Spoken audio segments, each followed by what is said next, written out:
Il-Community Work Scheme dik li ħareġ xi kritika l-Arċisqof biex imbagħad qal li tirrispetta drittijiet tal-ħaddiema kienu suġġett ta' konferenza tal-aħbarijiet tal-Partit Nazzjonalista.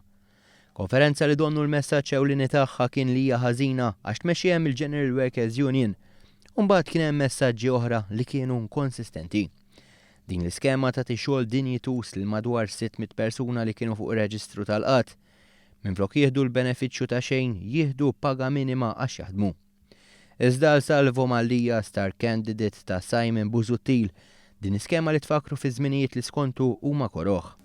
Skema li tfakkarni ħafna, jinnaf tiftakruhom dawk dirajn il-Maltin, pionieri, u dejma ta' żminijiet li bejnieta jena nitkexkex meta niftakar bihom għax għextom u xejn ma jien kuntent. Pero kien l-eks Ministru Deputat Nazzjonalista Karl Mifsud Bonici li ftit tal-minuti waraw fl-istess konferenza tal-aħbarijiet ikkonferma li kien Gvern Nazzjonalista li beda din l-iskema. Aħna qed ngħidu isma' ara x'se tagħmel f'din iċ-ċirkostanzi. Ma kif kienet qabel l-iskema kienet tajba jew ħażina? Fil-pajjiż hija skema illi kif ġibtek qabel għamlet l-effetti tagħha, l-effetti tagħha difatti Gvern Laburista ma neħjiex. Zamma. Mbagħad allura dak li kien tajjeb taħtna żammu bħala tajjeb. Id-differenza li fejn qabel ħaddiema kienu jieħdu 75% tal-paga minima illum joħduha kollha.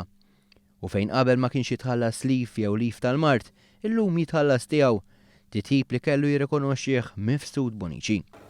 Ara, dik kienet skema illi għamlet ċertu żmien taħdem, Gvern Laburista wkoll żamma u ħaddim għal perjodu ta' żmien. U tajjeb fuq ġifier tirrikonoxxih?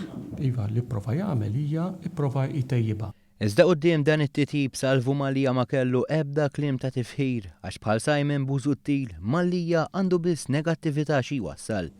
Shame on you intu ukoll, Sur Ministru tal-Edukazzjoni għal ġieħna tassew eżempju tajjeb ta' etika għaċ-ċittadini ta' għada.